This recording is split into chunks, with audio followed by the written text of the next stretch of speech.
بصي كده، انا هعمل اكسبيرمنت دلوقتي علشان اعمل تايتريشن لل NaOH using another standard solution of HCl. titration of using standard solution، مين اللي يتحط فوق ومين اللي يتحط تحت؟ يلا سايباك اهو تفكر. ها فرح. titration of، هنقط على ال NaOH using standard solution، مين اللي يتحط فوق؟ standard solution. دايما حبايبي اللي فوق هو ال standard solution. طب له اسم كمان يا مس؟ تايترانت بالتي. مين بقى حلوين اللي هيتحط فوق هنا؟ ال HCl. الله ينور عليكم، هنا ال HCl هملاه لحد الزيرو بتاعته، مركزه يا فرح لحد الزيرو يا بابا، يعني كل دي كده مليانه HCl. تمام. يعني ايه يا فرح ستاندرد يا بابا؟ يعني المولاريتي بتاعته معروفه. بصي بيقول لك ايه؟ بوت سولوشن اوف 0.1 مولر، يعني المولاريتي هنا ايكوال 0.1 من الهيدروكلوريك اسيد ان بيوريت. حبيبتي بعدين هجيب الكونيكال فلاسك. مين اللي بستهلكه هنا؟ هو ال HCl يا روان يا حبيبتي اللي فوق، هو ده اللي هيتفتح الحنفيه وينقط. تمام. اللي موجود تحت بقى هتحكم في الفوليوم بتاعه، يعني الفوليوم بتاعه نون. بصي كده، هستخدم البايبت واحط 25 ملي لتر من الصوديوم هيدروكسيد ان اكونيكال فلاسك. بصي يا قلبي، انا هتحكم في ده وهحط بالبايبت بتاعتي 25 ملي لتر او وات ايفر انت بتتحكمي فيه، وهتحطي فيه دروبس اوف سيرتن انديكيتور. هتحطي فيه دروبس يعني نقطتين من انديكيتور. لازم تختاري انديكيتور مع البيز يكون له لون ويغير لما اقلب نيوترال، يغير لما اقلب نيوترال. تمام. فحط نقطتين مع البيز، هو كده لونه احمر. يعني كده انت ممكن تكون مين في البيزك؟ بيزك لونه احمر كده، شكله استخدم اللي هو الفينولفيثالين اللي هو بينك ده. تمام. ما هو بينك ريد احنا بنسميه كده، بينك ريد نقول عليه بينك ريد، يعني لونه كده ايه، فوشيا محمر كده. فهو كده ما دام حاطط اللون كده، يبقى ده كده حط نقطتين من انديكيتور علشان يغير لونه. عمل لون دلوقتي علشان دي بيز. حبيبتي الكونسنتريشن، انا اقول كده في بتاعت البيز بي، ام بتاعت البيز بي، يعني ام بي اللي هو المولاريتي بتاع البيز، في بي يعني الفوليوم بتاع البيز مش معروفه. علشان كده ده له اسم، زي ما روان ما بتقول لك ده له اسم اسمه اناليت يعني الحاجه اللي هحللها، او تايتراند اللي هيتم التنقيط عليه. تايتراند بالدي، وهوريك الالفاظ دي دلوقتي في بنك المعرفه. بابا ايه الحكايه؟ اد اسيدك سولوشن جراديوال، بالراحه كده يا فرح. هنفتح الفالف ده ونسمح لنقطه نقطه من الاسيد تنزل. حبيبتي كل واحد من الاسيد اللي نازل ده HCl ينزل على البيز NaOH، واحده من البيز 1 مول ل 1 مول، يبلعه ويطلع نيوترال سولوشن. كل واحد مول ينزل من الاسيد يبلع له 1 مول من البيز ويطلع سولت اند ووتر. ايه اللي بيحصل للبي اتش هنا؟ البي اتش بتاعتي بتحصل لها ديكريز، لانه كنت انا بيزك وعمال بقل، افضل اقل لحد ما كل ال NaOH اللي تحت يخلص. كل ال NaOH اللي تحت يخلص. مع كده بقت نيوترال. هقلب لون الانديكيتور لايه؟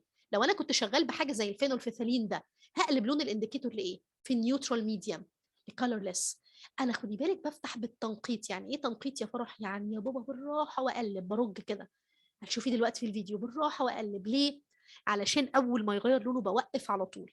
حبيبتي انا اول ما وقفت الليفل بتاع الاسيد نقص شويه دولت، وات ايفر هو ناقص ايه منه يا قلبي، اجيب الفي بتاع الاسيد في ايه. تخيلي ناقص مثلا 20 بالسلامه، 50، 10، 8 زي ما ينقص بالملي لتر. كده حبيبتي بقى معايا ام بتاع الاسيد وفي بتاع الاسيد وفي بتاعت البيز، وناقص لي الام بتاعت البيز. انا بوقف لما يبقى نيوترال. دي اسمها اند بوينت يا محمد، اسمها اند بوينت، نقطه النهايه، اند بوينت. امتى الاند بوينت بتاعتك تيجي؟ لما الانديكيتور يغير اللون بتاعه، بقيت نيوترال. وقف يا محمد، اقفل بسرعه الفالف بتاعك. بعدين حبيبتي القانون الوحيد الجديد بتاع النهارده، يلا نشوف بقى الجمال بتاعنا بتاع النهارده. ام في في على ان، كل ده بتاع الاسيد، ايكوال ام في في على ان، كل ده بتاع البيز. ايه يا مس الكلام اللي انت بتكتبيه ده؟ بصوا حبايبي، انت عارف كويس قوي ان انا عندي قانون بتاع المولاريتي، مولز على الفوليوم بالليتر. ايه رايك ان المولز دي هي الفوليوم في المولاريتي؟ هو انا لما اوصل للاند بوينت يا محمد، مش معنى كده يا بابا ان البيس كونسنتريشن بقى ايكوال الاسيد كونسنتريشن؟ اه ركز معايا، صفحه جديده حلوه. لما اوصل لحاجه اسمها الاند بوينت نقطه النهايه بتاعتي، ده معناها ايه؟ معناها ان الاسيد كونسنتريشن بقى ايكوال البيز كونسنتريشن.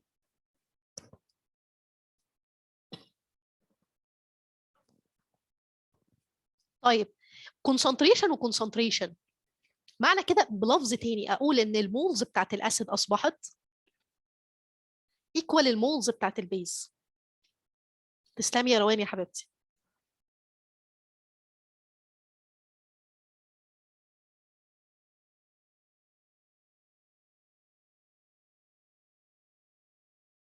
تمام حبايبي.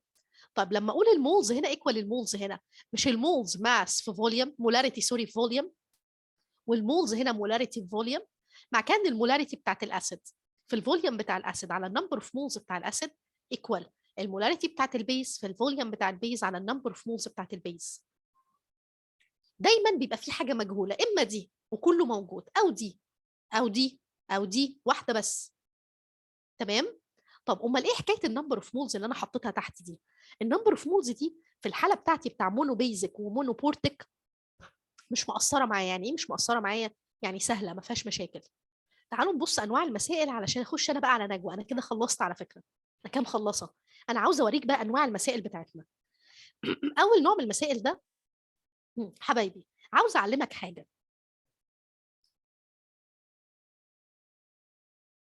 number of moles ليه equal number of moles اللي موجوده في الميديم بتاع الرياكشن يا محمد. انت واخد بالك انا بقول ايه؟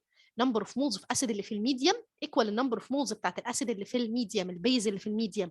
علشان كده لون الانديكيتور غير واتقلب نيوترال. يعني انا بالكامل خلصت الاسيد مع البيز. تاني، ما اقصدش الان اللي تحت. جه في بالكم الان اللي تحت؟ لا يا بابا، انا اقصد ان انا دلوقتي معايا كونيكال فلاسك كان في اسيد او بيز مش هتفرق، وانا نزلت عليه الحاجه الثانيه العكس بتاعه. امتى الاند بوينت بتيجي؟ لما ده بالكامل ينيوترلايز ده. ممكن تصادف ان الاسيد بتاعي يكون مونوبورتيك وان البيس تكون داي هايدريك، فيبقى عدد المولات بتاع الاسيد في الاخر ايكوال نص عدد المولات بتاعت البيز. ممكن تصادف. ممكن تصادف ده يكون داي هايدريك وده مونو بيزك، فيبقى العكس ده اللي هاف. يعني خليك معايا في المسائل. هي الفكره في ايه؟ ان انا وقت ما اوصل للاند بوينت، معنى كده يا بابا ان بقى عدد المولز اللي موجوده هنا نيوترلايزد مع عدد المولز اللي موجوده هنا نيوترلايزد معاها، سواء كانت الريشيو 1:1 يا محمد او 2:1. ما اقصدش عددها يعني ايكوال بعضها، اقصد ان حصل نيوتراليزيشن، انها انتهت خلصت. ممكن تبقى 1:2 على حسب. المهم ان هي completely consumed، ده اللي اقصده. consumed. تمام يا بابا. علشان كده انا برجع ادخل النمبر اوف مولز تحت، والا ما كنتش دخلتها. خليك معايا في المسائل واحنا هنفهم. بص كده. اهم حاجه عندي في المساله، لازم ابدا الاول ابص على المساله يا روان واشوف بالظبط كده. لازم ابدا اشوف مين الاسيد ومين البيز اللي انا شغاله عليهم. دي اول حاجه يا محمد. اعلمك بقى ازاي استراتيجيه المساله ما تاخدش معاك دقيقتين اتنين، دقيقتين كتير اصلا، دقيقه ان شاء الله. ده الاسيد وده البيز. اول حاجه بتعملها بتكتب كيميكال ايكويشن. محمد هقول لك ما تكملش الكيميكال ايكويشن لحد الاخر. لو ده مونو وده مونو، يعني ده في اتش واحده وده في او اتش واحده، يبقى دي 1:1. ما تكملش الايكويشن انت، خلاص خلصت. ما دام انا مش طالب ده سؤال مقالي، بكلمك انت بتحل سؤال MCQ. تمام، زي اللي هيخش عليه في الوافي دلوقتي. فانا بنجز وعاوز احل صح وما اغلطش. انا كتبت الاتش سي ال اخدته من هنا، والان اي او اتش اخدته من هنا. لقيت الريشيو 1:1. هتلاقيني حتى وانا بحل لك امثله الوافي كاتبه كده سولت اند ووتر، خلاص مش فارقه. طبعا انت عاوز تكملها يبقى زي الفل. بعدين يا بابا انا عاوز اعلم على بيانات البيز. 25 ملي لتر ده نقول عليه الفوليوم بتاع البيز 25. المولاريتي ما نعرفهاش. المولاريتي بتاعت البيز ما نعرفهاش. جايب لي، هاخد لون تاني بالراحه كده، 0.1 مولر من الهيدروكلوريك اسيد. المولاريتي بتاعت الاسيد هو عطيها 0.1، و21 ملي لتر اوف اسيد كونسيوم، ده عاطيني الفوليوم بتاع الاسيد 21. خد بالك ان ده ملي لتر وده ملي لتر، المفروض ان انا بشتغل بالليتر. تمام. ولكن لو الطرفين موجودين فانا هضرب ده في 10 باور نيجاتيف 3 والتاني في 10 باور نيجاتيف 3، فهيطيروا مع بعض. فلما اكون بشتغل بالقانون ده مش لازم ان انا احولهم، حولتهم او ما حولتهمش هنا مش هتفرق. لكن طبعا هي الصح بالليتر. تاني حبايبي، المساله قدامي اهي. انا اخدت منها اللي انا عاوزه، حددت ان ده اسيد وده البيز واخدت البيانات. اعمل ايه؟ ام في في على ان بتاع الاسيد ايكوال ام في في على ان بتاعت البيز. هل الواحد هنا هتفرق معايا هنا وهنا؟ ان ده يعني النمبر اوف مولز اللي هو الكوفيشنت ال1 ده وال1 ده، لا ده يفرق معايا ولا ده، طيرتهم. ام بتاع الاسيد في الفي بتاع الاسيد ودول الاثنين موجودين 0.1 في 21. الام بتاع البيز مش موجوده وده 25. خلي دي في مكانها واعمل ديفايدد الناحيه الثانيه على 25 وطلع الناتج. بالظبط، الله ينور عليك يا محمد، عشان الاتش ايكوال او اتش. سهله؟ سهله يا سنه ثالثه. تعالوا نشوف واحده كمان، كل واحده هجيب لك الفكره بتاعتها كده علشان اعلمك ازاي تلقط الفكره من المساله. بس مش فاهمه ليه ايكوال. حبيبتي هو بيقول ايه؟ at the end point of the reaction هات الكونسنتريشن بتاع البيز. هو بيقول لي ركزي يا بابا، هو قال ان انا استخدمت فوليوم معين من البيز مع مولاريتي فوليوم من الاسيد، وات الاند بوينت في نقطه النهايه لما الاثنين بقوا قد بعض يعني حصل نيوتراليزيشن يا بابا. at the end point اللي احنا عمالين نتكلم عليها فوق دي في الصفحه اللي قبلها، وقلنا at end point ام في على ان بتاع الاسيد ايكوال ام في على ان بتاعت البيز. يعني يا بابا بعد ما الانديكيتور غير لونه وظبط، لازم يكون الشغل بتاع الاسيد ده ايكوال الشغل بتاع البيز ده. امال انا بشتغل على اي اساس؟ بشتغل على اساس ان المولز بتاعت الاسيد حصل لها كونسيومنج او نيوتراليزيشن مع المولز بتاعت البيز. كل ده طار مع ده، في الانديكيتور بدا يغير لونه. فانا يا حبيبتي ما عنديش غير قانون واحد، فانا بعرف المساله ان هي اول ما اعرف ان هي تايتريشن على طول ببدا اشتغل بالقانون ده، ما عنديش غيره. تمام يا فرح؟ طيب يا بابا تعالي نشوف المساله الثانيه، من كتر الحل هتظبطي ان شاء الله. كالسيوم هيدروكسيد، عاوزه عينيك بقى تشتغل زي ما انا ما بشتغل. هيدروكلوريك اسيد، بدانا نقع في مشكله. اه، كالسيوم هيدروكسيد ده داي هيدريك، والهيدروكلوريك اسيد مونو بيزك، لازم احط عندنا اثنين. ايه رايك في الجمال ده؟ مش مهم اكتب دول.